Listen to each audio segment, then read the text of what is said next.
Hello friends, welcome है आप सभी का आपके इस कृष्णा आर्ट्स एजुकेशन चैनल में, जो केवल और केवल बोर्ड एग्जाम की तैयारी करवाने के लिए बनी है। इसलिए इस चैनल को आपने अभी तक सब्सक्राइब नहीं किया तो इस चैनल को सब्सक्राइब कर दें और साइड के बेल नोटिफिकेशन को भी जरूर प्रेस कर दें, ताकि हमारी वीडियो का लेटेस्ट नोटिफिकेशन आप तक सबसे पहले पहुंच सके। और अगर आपको इस चैनल से रिलेटेड पीडीएफ मटेरियल चाहिए तो आप टेलीग्राम चैनल को ज्वाइन कर लें। टेलीग्राम चैनल का लिंक डिस्क्रिप्शन में भी दिया हुआ है और उसको आप टेलीग्राम एप्लीकेशन में सर्च करके भी ज्वाइन हो सकते हैं। तो चलिए आज की इस क्लास में आगे की ओर बढ़ते हैं। आज हम आपको क्लास 10th का हिंदी गोदुली भाग 2 के गद्य खंड का दूसरा पार्ट विष के दांत, जो कि एक कहानी है, उसका ऑब्जेक्टिव क्वेश्चंस अर्थात वस्तुनिष्ठ प्रश्न उत्तर करवाने वाले हैं। इस पार्ट को हमने अच्छे से पढ़ा दिया था इससे पिछले वाले वीडियो में, और अगर आपने इसकी व्याख्या की वीडियो को नहीं देखा है तो आप डिस्क्रिप्शन में दिए गए लिंक हिंदी गोदुली गद्य खंड संपूर्ण व्याख्या 2023 के प्लेलिस्ट में जाकर इसके व्याख्या की वीडियो को भी जरूर देख लें, क्योंकि अगर आप पार्ट को अच्छे से समझे हुए रहिएगा तो आपको ऑब्जेक्टिव और सब्जेक्टिव क्वेश्चन और भी अधिक से अच्छे से समझ आएंगे। अगर आपने उसको नहीं भी देखा तो पहले आप इस वीडियो में लास्ट तक बने हुए रहिए, हम आपको सभी के सभी इस चैप्टर के ऑब्जेक्टिव क्वेश्चन बिल्कुल ही कंप्लीट करवा देंगे। तो चलिए देर ना करते हुए इसके ऑब्जेक्टिव क्वेश्चंस में आगे की ओर बढ़ते हैं। आपको करना क्या है कि सिर्फ इस वीडियो में लास्ट तक बने हुए रहना, मेरी सभी बातों को माइंड कंसंट्रेट करके सुनते हुए चलना है। हम आपको सभी के सभी क्वेश्चंस इस वीडियो में ही याद करवा देंगे। तो हमारा पहला क्वेश्चन है कि विष के दांत शीर्षक कहानी के कहानीकार कौन है। तो जैसा कि आपने पढ़ा कि विष के दांत शीर्षक एक कहानी है, तो ये जो कहानी है इसके कहानीकार कौन है, इसके रचयिता कौन है, मोहन राकेश, कमलेश्वर, प्रेमचंद या फिर नलिन विलोचन शर्मा। तो विष के दांत कहानी के कहानीकार है नलिन विलोचन शर्मा जी। तो इसका सही आंसर ऑप्शन नंबर डी हो जाएगा। विष के दांत शीर्षक कहानी के कहानीकार कौन है, तो नलिन विलोचन शर्मा है। गिरधर लाल कौन है, गिरधर लाल कौन है, कासू कौन है, मदन कौन है, रजनी कौन है, शेफाली कौन है। इस टाइप के क्वेश्चन को अगर आपको बिल्कुल ही कन्फर्म तरीके से याद करना है तो आपको एक बार पाठ को पढ़ना बहुत जरूरी हो जाता है, क्योंकि अगर आप पाठ को पढ़े हुए रहिएगा तो आपके लिए माइंड में सेट हो जाएगा कि कौन क्या था, उसका स्टोरी आपके माइंड में सेट हो जाएगा, जिससे आपके लिए ऑब्जेक्टिव और सब्जेक्टिव क्वेश्चन बनाना बहुत ज़्यादा आसान हो जाएगा। इसलिए आप मेरे द्वारा संपूर्ण व्याख्या की वीडियो को भी जरूर देख लीजिएगा, उसमें मैंने पूरे चैप्टर को बहुत अच्छे से समझा रखा है। तो इसमें पूछा यह जा रहा है कि जो गिरधर लाल है वह कौन है। तो जो गिरधर लाल था वह सेन साहब के यहाँ किरानी का अर्थात क्लर्क का जॉब करता था, और वह मदन का पिता था, मतलब उसके पुत्र का नाम क्या था, तो मदन था। तो इसका सही आंसर ऑप्शन नंबर बी हो जाएगा। गिरधर लाल कौन है, तो गिरधर लाल मदन का पिता है। मदन ने कासू के कितने दांत तोड़ डाले थे। जो मदन था गिरधर लाल का पुत्र, तो जब उसके कासू के साथ लड़ाई हो गई थी तो कासू के अर्थात खोखा के उसने कितने दांत तोड़ डाले थे, 3 दांत, 1 दांत, 2 दांत या फिर 4 दांत। तो उसने उसके 2 दांत तोड़ डाले थे। तो इसका सही आंसर ऑप्शन नंबर सी हो जाएगा। मदन ने कासू के कुल 2 दांत तोड़ डाले थे। नलिन विलोचन शर्मा जी के माता का नाम क्या था। जो नलिन विलोचन शर्मा इस कहानी के कहानीकार हैं, उनके माता का नाम क्या था। पद्मावती शर्मा, कलावती शर्मा, रत्नावती शर्मा या फिर इंद्रावती शर्मा। तो नलिन विलोचन शर्मा के माता जी का नाम रत्नावती शर्मा है। तो इसका सही आंसर ऑप्शन नंबर सी हो जाएगा। नलिन विलोचन शर्मा के माता जी का नाम क्या था, तो उनके माता का नाम रत्नावती शर्मा था। नलिन विलोचन शर्मा के कहानियों में किसके तत्व समग्रता से उभर कर आए।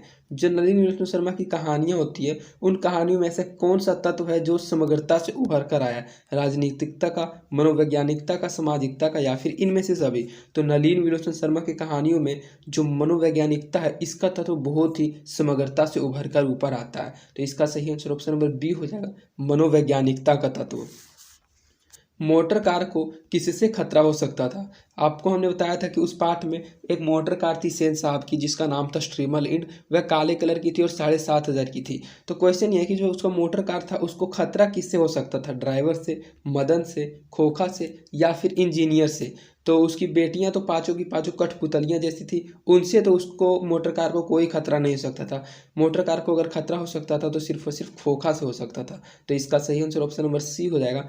मोटर कार को किससे खतरा हो सकता था, तो मोटर कार को खोखा से खतरा हो सकता था।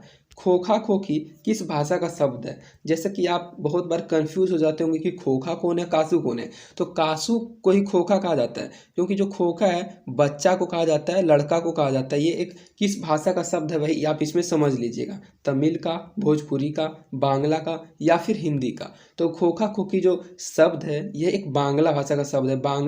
बंगाली लैंग्वेज में खोखा खोखी अर्थात बच्चा बच्ची को कहा जाता है। कोई भी लड़का उसको खोखा कहकर पुकारा जाता है। तो इसका सही आंसर ऑप्शन नंबर सी हो जाएगा। वैसे वास्तव में खोखा का नाम क्या था, तो कासू था। इसको आप अच्छे से याद रखिएगा। खोखा खोखी किस भाषा का शब्द है, तो खोखा खोखी बांग्ला भाषा का शब्द है। तो इसका सही आंसर ऑप्शन नंबर सी हो जाएगा। ऐसे ही लड़के आगे चलकर गुंडे चोर डाकू बनते हैं। यह पंक्ति कहानी के किस पात्र ने कही है? मतलब कि यह जो पंक्ति है, जो कथन है, यह कहानी के किस पात्र ने कहा था कि ऐसे ही लड़के आगे चलकर गुंडे चोर और डाकू बनते हैं? सेन साहब की धर्मपत्नी ने कहा था, गिरधर लाल ने कहा था, सेन साहब ने कहा था, या फिर सोफर ने कहा था?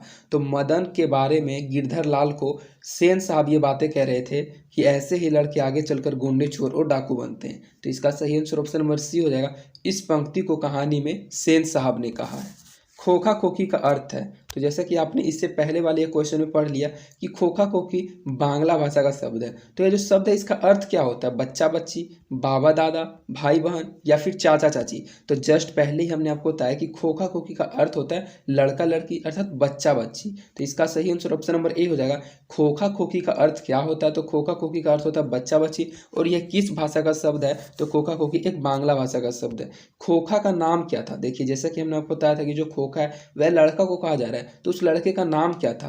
कीसु, कुसु, कासु या फिर केसु? तो जो खोखा का नाम था वह कासु था। तो इसका सही आंसर ऑप्शन नंबर सी हो जाएगा। खोखा का क्या नाम था? तो खोखा का कासु नाम था। विष के दांत कैसी कहानी है? जैसा कि आप पढ़ रहे हैं कि विष के दांत एक कहानी है, तो एक कहानी किस तरह की कहानी है? एक सामाजिक कहानी है, ऐतिहासिक कहानी है, धार्मिक कहानी है या फिर मनोवैज्ञानिक कहानी है? तो विष के दांत एक मनोवैज्ञानिक कहानी है। तो इसका सही आंसर ऑप्शन नंबर डी हो जाएगा। विष के दांत कैसी कहानी है? तो विष के दांत एक मनोवैज्ञानिक कहानी है। सेन साहब अपने पुत्र को क्या बनाना चाहते थे? बिजनेसमैन या इंजीनियर बनाना चाहते थे, एक वकील बनाना चाहते थे, प्रोफेसर बनाना चाहते थे या फिर डॉक्टर बनाना चाहते थे? तो पाठ में आपने पढ़ा होगा कि वे बार बार कोई भी बात हो जाता हो, उसने टायर का पंचर कर दिया, उसने उसके गाड़ी का हवा निकाल दिया हो खोखा ने, तो वह बार बार वही कहता था कि मेरा बेटा तो बड़ा होकर बिजनेसमैन या इंजीनियर बनेगा। तभी से तो उसको इन सभी कामों में दिलचस्पी है। तो इसका सही आंसर ऑप्शन नंबर ए हो जाएगा। सेन साहब अपने पुत्र को बनाना चाहते थे बिजनेसमैन या फिर इंजीनियर। मदन अक्सर किसके हाथों से पीटता था? जो मदन था वह हमेशा अक्सर किसके हाथों से पिटाई खाता था, किसके हाथों से पीटता था? माता के हाथों से, सेन साहब के हाथों से, खोखा के हाथों से या फिर पिता के हाथों से? तो आप अच्छे से जानते हैं कि कोई भी लड़का पिटाई खा सकता है तो सिर्फ और सिर्फ अपने पिता के हाथों से। तो इसका सही आंसर ऑप्शन नंबर डी हो जाएगा। मदन अक्सर अपने पिता के हाथों से पीटता था। और उनके पिता कौन थे? तो उनके पिता गिरधर लाल थे, और गिरधर लाल सेन साहब के यहाँ एक किराने का नौकरी करते थे। नलिन विलोचन शर्मा के पिता का नाम क्या था? तो जैसे कि आपने इससे कुछ क्वेश्चन पहले पढ़ लिया कि नलिन विलोचन शर्मा की माता का नाम रत्नावती शर्मा था। तो आप अच्छे से याद रखिएगा कि नलिन विलोचन शर्मा की माता का नाम रत्नावती शर्मा था। और पूछा याद रहा कि उनके पिता का नाम क्या था?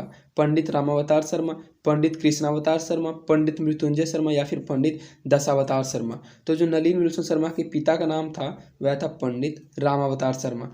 इनके पिता का नाम था पंडित रामावतार शर्मा और इनकी माता का नाम था रत्नावती शर्मा। तो इसका सही आंसर ऑप्शन नंबर ए हो जाएगा, पंडित रामावतार शर्मा। सेन साहब ने किसे खूब फटकार लगाई थी? जो सेन साहब थे उन्होंने सबसे अधिक अच्छी तरह से किसको खूब फटकार लगाई थी? गिरधर लाल को, खोखा को, मदन को या फिर सैफ अली को? तो जब मदन ने उसके ड्राइवर से उलझ गया था, उसके ड्राइवर से लड़ाई की थी, तब सेन साहब ने गिरधर लाल को बुलाकर हुक्म दिया था, बुलाने का जब आया था तो उसको खूब फटकार लगाई थी। तो इसका सही आंसर ऑप्शन नंबर ए हो जाएगा। सेन साहब ने किसे खूब फटकार लगाई थी? तो सेन साहब ने गिरधर लाल को खूब फटकार लगाई थी। और अगर आपने अभी तक इस चैनल को सब्सक्राइब नहीं किया तो इस चैनल को भी जरूर सब्सक्राइब कर दें। तो हमारा नेक्स्ट क्वेश्चन है कि विष के दांत कहानी किस वर्ग के अंतर्विरोधों को उजागर करती है? जो विष के दांत एक कहानी है, तो ऐसा कौन सा वर्ग है जिस वर्ग के अंतर्विरोधों को यह उजागर करती है? निम्न वर्ग को, उच्च वर्ग का, मध्यम वर्ग को या फिर व्यापारी वर्ग का? तो विष के दांत कहानी मध्यम वर्ग के अंतर्विरोधों को उजागर करती है। तो इसका सही आंसर ऑप्शन नंबर सी हो जाएगा, मध्यम वर्ग के अंतर्विरोधों को उजागर करती है। कासु मदन के साथ किस खेल में शरीक होना चाहता था? मतलब कि जो कासु था वह मदन के साथ कौन सा खेल खेलना चाहता था, किस खेल में शामिल होना चाहता था? फुटबॉल के खेल में, हॉकी के खेल में, बैडमिंटन के खेल में या फिर लट्टू के खेल में?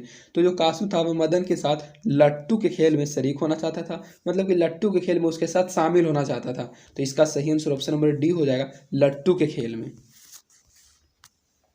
सेन साहब किसके व्यंग्य से ऐंठ कर रह गए थे? पत्रकार महोदय के व्यंग्य से, मुखर्जी साहब के व्यंग्य से, सिंह साहब के व्यंग्य से या फिर गिरधर लाल के व्यंग्य से? तो जो सेन साहब थे वे पत्रकार महोदय के व्यंग्य से बिल्कुल ही ऐंठ कर रह गए थे। तो इसका सही आंसर ऑप्शन नंबर ए हो जाएगा, पत्रकार महोदय के व्यंग्य से।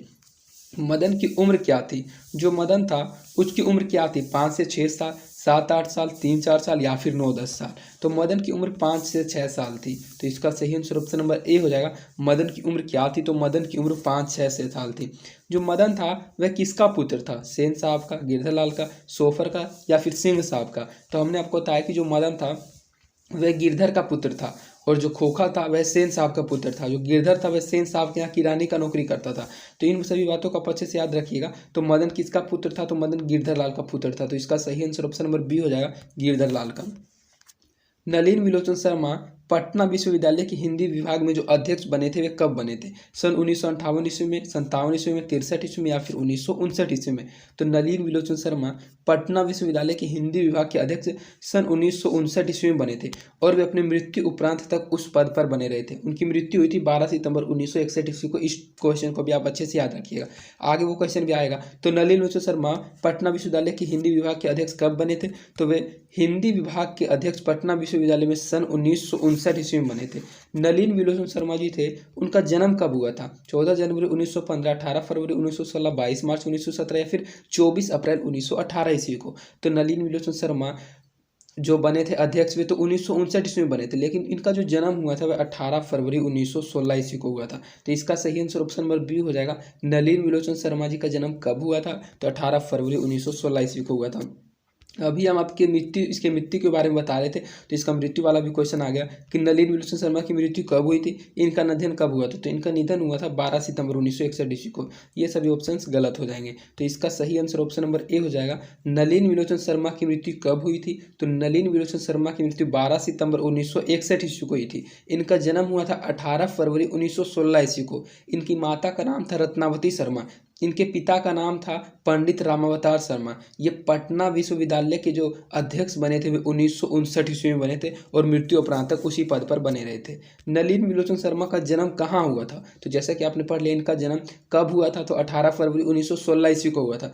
तो कहाँ, किस स्थान पर हुआ था? गांधी घाट पटना में, कृष्ण घाट पटना में, भद्र घाट पटना में या फिर रानी घाट पटना में? तो पटना तो सभी बच्चों को याद रह जाता है कि उनका जन्म पटना में हुआ था, लेकिन वे करेक्ट स्थान को भूल जाते हैं। तो इनका जो जन्म हुआ था वह भद्रघाट पटना में हुआ था। तो इसका सही आंसर ऑप्शन नंबर सी हो जाएगा। नलिन विलोचन शर्मा का जन्म कहाँ हुआ था? तो नलिन विलोचन शर्मा का जन्म भद्रघाट, पटना के भद्रघाट नामक स्थान पर हुआ था। दृष्टिकोण किन की रचना है? यह जो दृष्टिकोण है यह एक रचना का नाम है। तो पूछा यह जा रहा है कि यह रचना किसके द्वारा रचित है? रामावतार शर्मा की रचना है, नलिन विलोचन शर्मा की, मोहन राकेश की या फिर प्रेमचंद की? तो दृष्टिकोण नलिन विलोचन शर्मा की एक रचना है। तो इसका सही आंसर ऑप्शन नंबर बी हो जाएगा। दृष्टिकोण किन की रचना है? तो दृष्टिकोण नलिन विलोचन शर्मा की रचना है। लड़कियां क्या है? कठपुतलियां हैं। किसे इस बात पर गर्व है? मतलब कि ये जो बात है, जो पंक्ति है कि लड़कियां क्या हैं, लड़कियां तो कठपुतलियां हैं, इस बात पर किसको गर्व था? भाई बहन को, चाचा चाची को, मामा मम्मी को या फिर माता पिता को? तो लड़कियां क्या हैं, कठपुतलियां, इस बात पर सेन साहब और उनकी धर्मपत्नी को अर्थात उन 5 लड़कियों की माता पिता को इस बात पर गर्व है। तो इसका सही आंसर ऑप्शन नंबर डी हो जाएगा। लड़कियां क्या हैं, कठपुतलियां हैं, इस बात पर माता पिता को गर्व है। कौवा की जमात में शामिल होने के लिए कौन ललक गया था?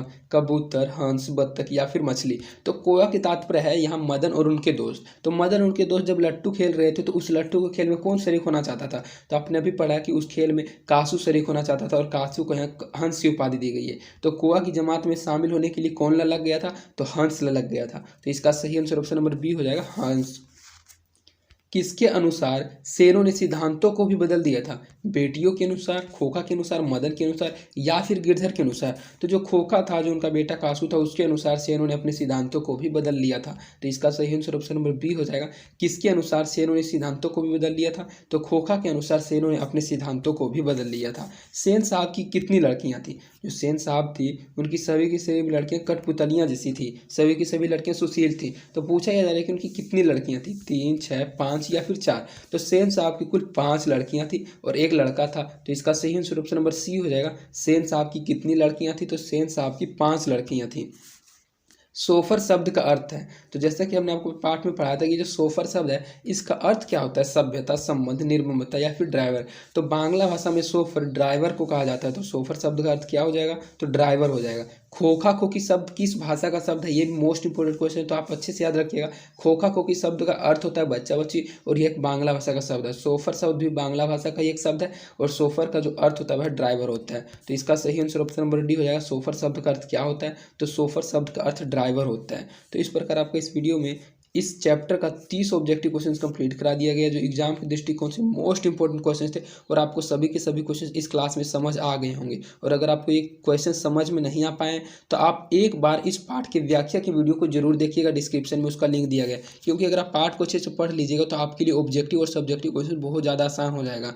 और अगर आपको हमारी वीडियोज़ पसंद आती है तो आपसे सिर्फ यही कहेंगे कि आप हमारी वीडियोज़ को अपने दोस्तों के भी ज़्यादा से ज़्यादा शेयर करें, और आप हमारे वीडियोज़ को लाइक भी जरूर करें। इससे हमारा मोटिवेशन बना हुआ रहता है। और अगर आपने अभी तक इस चैनल को सब्सक्राइब नहीं किया तो इस चैनल को भी जरूर सब्सक्राइब कर दें, ताकि आगे भी आपको ऐसी लेटेस्ट वीडियो की नोटिफिकेशन मिलते रहें। और अगर आप अभी तक टेलीग्राम चैनल में ज्वाइन नहीं हुए तो टेलीग्राम चैनल में भी ज्वाइन हो जाइए। इसका पीडीएफ टेलीग्राम चैनल पर अपलोड कर दिया जाएगा, और इसके अलावा भी आपको कई अन्य चैप्टर्स के पीडीएफ वहीं पर मिल जाएंगे।